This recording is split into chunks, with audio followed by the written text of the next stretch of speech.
এনে কি হয়েছে রে? কাহিনী কি? কি হয়েছে? বল্টু ভাই এই হাসপাতালে সবদি ডাক্তার ভাগছে। কই বাকছে? কই গেছে এটা তো জানি না। গ্রামের মানুষের কিডনি কুন্ডি লইয়া টাকা না দিয়ে চলে গেছে গা। ভাগ্য ভালো আমি আমার কিডনির বেচা টাকা পাই গেছি গা ভাই। আপনি আপনার টাকা পাইছেন? আরে বেটা, আমি তো একজন শিক্ষিত লোক। আমি তো তোর মতো মূর্খ অশিক্ষিত না। তোর মতো কোনো শিক্ষার আলো আছে? বেটা, আমি 1998 সালে 8 পাস করছি। এই যুগের এমএ পাশের সমান। আমি কি তোর মতো 7 লাখ টাকা আমার কিডনি বেচছি? আমি আমার কিডনি 10 লাখ টাকায় বেচছি। এই বলটু এই কাকা, তুমি কি হাসা হাসাই 10 লাখ টাকা পাইছো তো? আরে কাকা কি যে কোন, এই যে আমার চেক, এই যে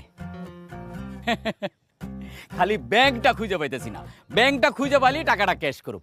আচ্ছা মেম্বার সাহেব, আপনি তো ব্যাংকে ট্যাঙ্কে যান, দেখেন তো এই ব্যাংকটা কই?